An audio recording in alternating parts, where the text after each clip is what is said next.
Hey y'all, welcome back. How y'all doing? I'm gonna jump back in this bitch.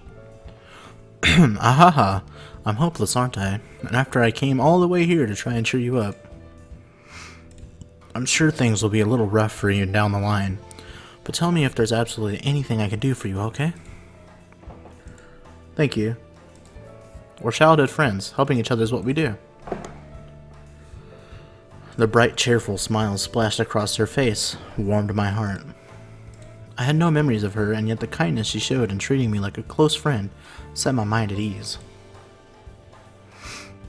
I'll stop by and visit as much as I can going forward. I've been with you forever, so I'm sure something might trigger your memory if we talk more. Yeah, thank you. You're such a nice girl, Yuuri. Huh? What are you saying? No way that's true.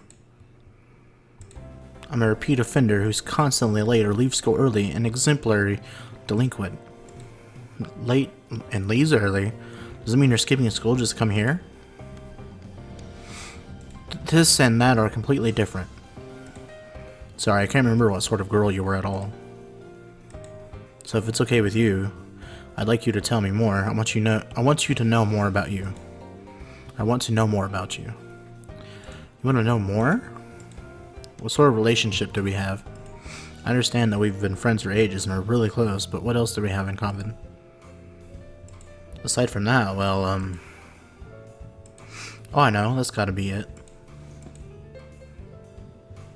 I have no idea what you're hinting at.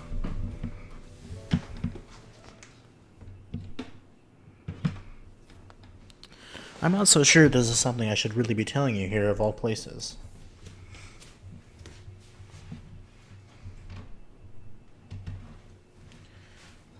Yuuri fidgeted and hesitated to share what she had been referring to. The way she was acting was such a huge departure from how she behaved earlier that it made me extremely aware that Yuuri was a woman. You know, I'm only going to say this once, so listen closely.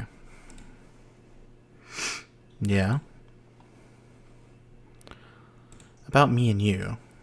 God damn. Shun, you and I are... Rattle, rattle, rattle. Oh! Nanami-kun, I'm making my rounds and you're up next. Mona-chan? Yuuri-chan, why aren't you at school? I left a little early today. Huh, so you are skipping. I was feeling a little under the weather. If that's true, I'll just administer your usual injection. No need, no need. I'm all better now, so it's fine. Really? So you're going to finish what you were saying? Huh? Weren't you in the middle of saying something? Dr. Manami asked with a grin which permeated into her voice. Yuuri went wide-eyed and froze in place in response. I haven't seen a thing, okay? I'll come back in 10 minutes or so, so take good care of him. What is that supposed to mean? Can't figure it out unless I tell you. You're both young, so just go with the flow and do it like crazy. What? Not only did Yuri's face turn bright red, but she was starting to sweat profusely. Even I had no idea how I should respond. I'm going home. Goodbye. See you tomorrow. It looked like Yuuri was actually making a break for it, and courteously closed the door behind her. Aha! I may have teased her a little too hard. Dr. Manami scratched her cheek and looked unsurprisingly embarrassed by what had just happened. Sorry about Nanami-kun. That was your big chance too. Anyway, sorry again, but let's get this interview going. Right, please do. Based on Yuri's odd behavior, I assumed something had happened between us in the past. I was curious about what she was going to say, but I was doubtful anything that came out of her mouth would have jogged my memory anyway. Dr. Manami must have felt guilty and didn't want to discuss the topic further.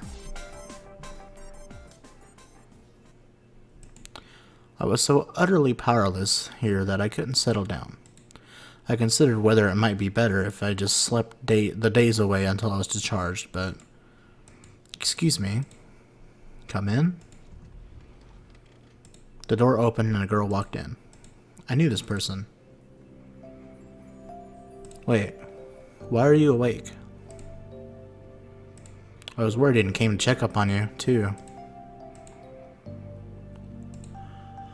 Oh, that's right. You've got amnesia at the moment. Should I start things off by introducing myself, then? No, that's fine. I know who you are. Huh? Sarah. What's going on? Is your memory back already? No. There's some people I can't remember at all. We were childhood friends and you used to play with Sharon and I, right? I wonder why. The second I saw you, I felt like I needed to call you by that name. It wasn't like this at all when I was dealing with other people. Logically speaking, it would be more accurate to say that her name popped into my mind rather than that I remembered her. I see. Yeah, that's correct. My name is Sarah Samugi. You were able to remember me, but couldn't remember Yuuri. That's a little odd. It is true that you've known me longer than Yuuri, but I really do feel bad for her. But you don't remember anything else other than we've been friends since childhood. Did you forget that I took over your dad's research, too? Research? Aren't you the same age as me? Mm-hmm. I only came back to school recently. I've been at the RRC for a while, and haven't seen you for some time. I see. That sounds like it must have been rough. Rough, yeah, I guess. But first, I brought something for you today, because you and I need to talk. What did you want to talk about? What that? Sarah set some sort of device on my bedside table. I was aware there was a record player, and I watched as she placed a disc on top of it. Is the song on that record from my memories? Yeah. Oh. Oops. Sarah gently placed the needle under the groove, and a seemingly nostalgic melody began to play. I listened intently, focusing all my attention on the tune. The song gently flowed into me, permeating my heart. However, it didn't feel like any of my memories would come flooding back to me. Sorry, Sarah, I can't remember anything. Sarah? She was gone. Sarah may have left the room out of consideration for me. Would I be able to remember anything if I listened to this at the end? To the end. I listened to the same track for some time and watched as the record spun around and around. I wonder why I can't remember anything. The disappointment was overwhelming. It all started to feel hopeless. This time, I closed my eyes, forgot about the world around me, and focused solely on the tune. Oni-chan. Oni-chan. Sharon? Oni-chan. When I opened my eyes, a silver-haired girl stood on my bedside. Sharon, are you Sharon? I shouldn't have questioned something like that, but seeing her all grown up didn't sit right with me. Besides that, she had a conflicted look on her face. I'm sorry if I've got the wrong person. Oni-chan. It was Sharon's gentle voice, the same voice I had heard in the darkness. So you do not remember who I am? Is it okay if I tell him the truth? Sarah-chan. Yeah. I heard the door open and Sarah reappeared. Sarah, this girl isn't Sharon. Sharon yet isn't Sharon. Your sister Sharon is no longer with us anymore. She passed away. Huh? Don't tell me something happened to Sharon when I lost my memory. It isn't like that. Sharon passed away a long time ago. Sarah said point blank. No way. How? How could I have forgotten something so important? Please, don't blame yourself, Oni-chan. It is not your fault.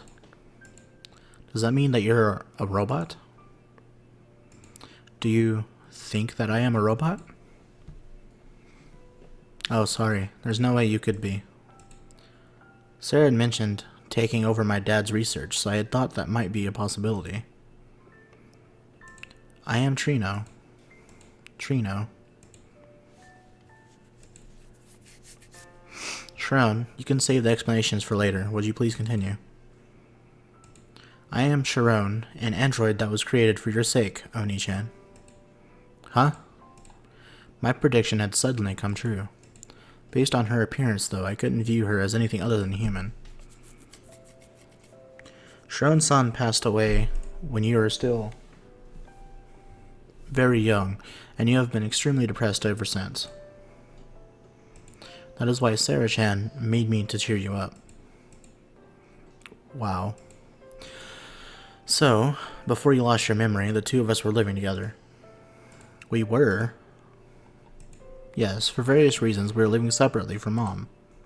Something must have happened to me before then. On the day of the firework display, Sharon-san was swept away in the waves and passed away. She could not see, so she could not even swim. You, Mom, and Dad were all left with deep regrets that you were not able to save her. I don't remember any of this. It was impossible for me to accept this as anything more than a fairy tale, or maybe she was telling me about the life of some stranger. In that case, there isn't much hope of you remembering the day of your accident either. I would like to ask that you not speak a word of it I'm about to tell you to anyone. Why? I can't say the reason, but I didn't create Sharon solely out of compassion for you, Shun. Sharon's memory data lies within Sharon. She is a unique android, the only of her kind. This is a large-scale project which will have a huge effect on my research. So that's how it is. Her point being, my accident was an unforeseen incident which occurred mid-experiment, and her laboratory didn't want the information to go public. I could instantly sense that based on her tone of voice, that's exactly the reason I brought Sharon here with me today. Sarah closed her eyes and slowly began to share what had occurred on the day of the accident. That day, you two went out into the night and leapt into the raging ocean, and were both swept away by the massive waves. Sharon grabbed hold of you and managed to make it back to shore, but nearly drowning caused you to lose your memories. There are all of the details of the accident. Oh, so that's it. That's right. With only this story to go on, it seemed something dark side. Maybe she wanted to conceal the fact that an android hadn't been able to rescue a human. Then again, I found it extremely unlikely that it was a coincidence that I nearly drowned in the ocean in the same manner as Sharon. Did everything make sense? I've got it. I wasn't entirely sold on parts of that story, but I was sure something important must have happened. Try not to act too upset yourself, Sharon. Right. You weren't originally designed for search and rescue, so it's miraculous that you were able to save him at all. But Sharon-chan bit her lip with frustration. I couldn't remember a single detail of what had happened during the accident, but I could tell from how she was acting that she had tried desperately to save me. Anyway,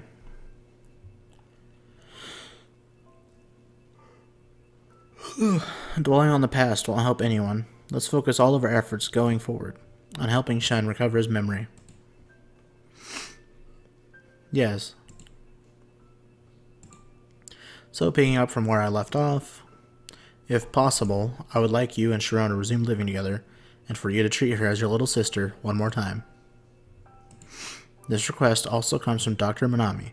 I hear this is the best method for helping you get your memory back. Going through the same motions as before might help refresh my memory, huh?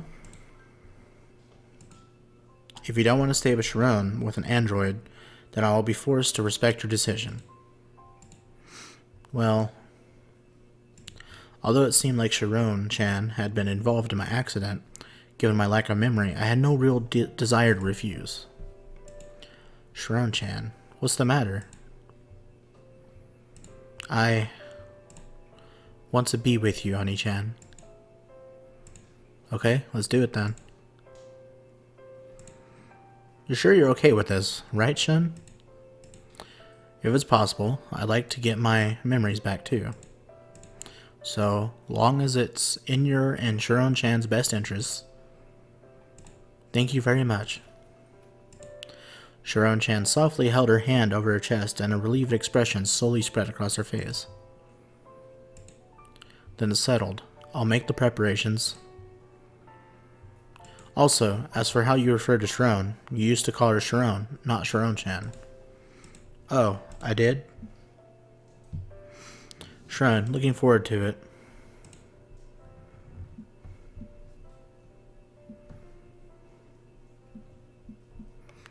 Yes, Oni-chan.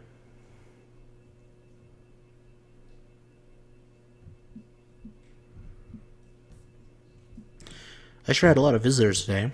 It was better than being alone and bored, but trying to take in all of this information at once was rather exhausting. Come to think of it, did this hospital have a rooftop or courtyard?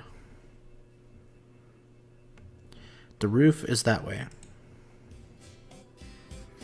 What? You're not planning to jump off, right? If anything is bothering you, please say something. I spun around and Dr. Manami popped up from the lower half of my vision.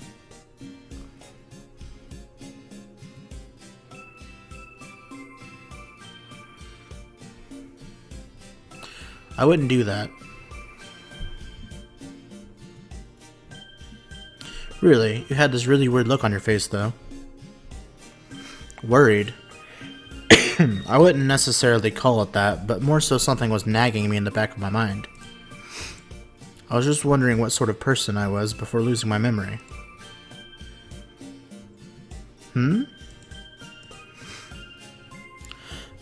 It's awkward for me to put it like this, but it definitely seems like I was surrounded by all sorts of girls. For that matter, one of them was apparently an android. You're curious? Yes. Dr. Manami looked unusually deep in thought. This may not feel true now that you've got amnesia, but from my point of view, you're a kind young man with a surprisingly strong sense of justice. Was it really that surprising? Yup, sure was. I was curious as to why she felt that way, and her need to emphasize it. However, I'm not aware of exactly what sort of relationship you had with Sarah-chan, or the others.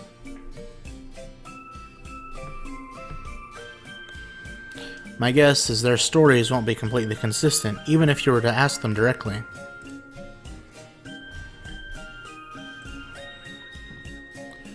What you think now, or what you used to believe, every person is different.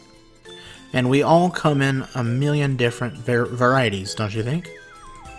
Yeah, you're probably right. With that thought in mind, it's pretty difficult to define who you are.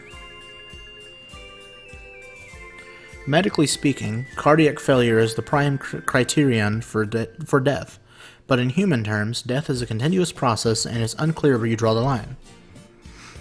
If you were to ask me if you're still Nanami-kun, even after losing your memory, I'm not sure how I would answer.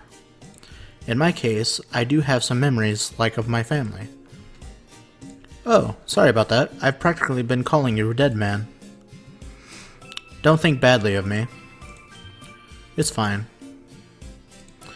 Really, you may not remember, but you've had a rather big impact on all sorts of people throughout your life. That's why someone comes to see you every single day. That factor is consistent between the old and current you.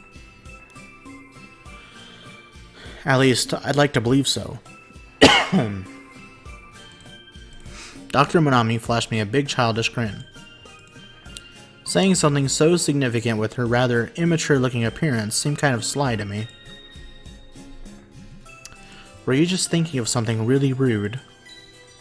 Nope, nothing like that. You talk like that to your doctor. Ah, I am really sorry. My goodness, you're definitely Nanami-kun, no doubt about it. You should head back to your room and suffer through the boredom a little longer. Will do. My body was still recovering, so if I gave it a little more time, I would likely have to go back to school eventually. Setting aside whether you would call the hospital lifestyle suffering, my real trials were yet to come.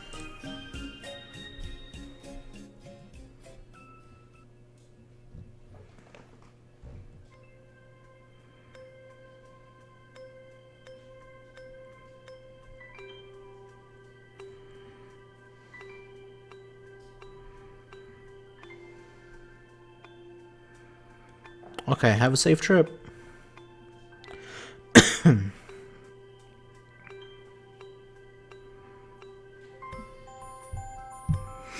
Oh, or should I join you? I'll be fine. I'll call if anything comes up. Please do. For the record, I'll be tracking where you go via GPS. Huh, that's freaky. I'm just kidding. After school ends, you might run into your friends too. I wouldn't know them either. I wouldn't know them even if I did. An amnesia joke, huh? You're pretty on the ball, Nanami-kun. I received permission to head outside for a short while, and decided to take a walk around the island. The way I was now, it would be my first time experiencing the world outside of this hospital. It occurs to me it's been ages since I've seen you in the street clothes, and your seen you in street clothes. Fuck, dude. It occurs to me it's been ages since I've seen you in street clothes, Nanami-kun. Oh, I guess I wouldn't be good to keep you here. I have a safe trip. Feeling like a jumble of excitement and anxiety, I changed into the clothes Sharona had prepared for me, and left my hospital room. I unfolded the map of the island Dr. Monami had given me, and visited a variety of places. Despite how worn out I felt, I thought it would make for some good exercise. Buying something in the shopping district was on my list of things to do while I was out, so I decided to stop and buy something to drink. Oh, Nanami-kun. Huh? That is you, right, Nanami-kun? Are you all better now? My apologies. Who are you? She was likely from the same school as I was based on her uniform, but I couldn't remember her name. Ah, thought so. Looks like the rumors were true. Okay then, I guess I should introduce myself first. The girl in front of me responded in kind without missing a beat. I'm Ayaka Habino. We've been friends since we were kids, and right now we're even in the same class. Well, I guess we've lived on the same island for ages, so we practically grew up together. Have you met anyone else? I met with Yuuri, Sarah, and Sharon. You did? It seemed like you and Mayakaze-san were practically glued at the hip, but you can't remember her. Yes, that's right. Oh, oops, you've been speaking to me so casually this whole time, have you? I guess how I've been talking sounds a bit off, so should I just talk normally? Oh yeah, that might make it easier for me too. We're the same age, so maybe I used to call you Ayaka. Yeah, it was something like that, probably. Sorry if I'm acting overly familiar when we've just met. It's alright, I was just a little surprised. Ayaka blushed bashfully. You know, I was living in the same RSC housing facility that you were, but you moved away on me. To live together with Sharon, right? Yeah, that. I'm guessing it probably had something to do with the experiment. That makes sense. If she was living in the housing facility, then that probably meant she was involved with the RSC in some way too. Aside from that, honestly I was really just wanting something. I guess I give you advice once in a while. You weren't really sure how to treat Trinoline at first. Thank you for all your help back then. I didn't do anything special. I doubt whether I was even any use to you at all. But if you're going to be going back to school soon, I'm sure things are going to be a bit rough for you. Come to me if you need anything, okay? Thanks. Her smile was warm and fuzzy, entirely different. Carefree and off in her own little world, that was a fitting way to describe her. Oh right, this may be jumping the gun, but to congratulate you on getting out of the hospital, I'll give you this. This is a popsicle. Gory Gory Kun Autumn Eggplant Flavor. That disturbing string of words was printed on the dark purple packaging. Something about this felt really, really wrong to me. Yeah, I highly recommend it. Alright, I'm going to end the episode here. I'll see y'all in a little bit. Peace.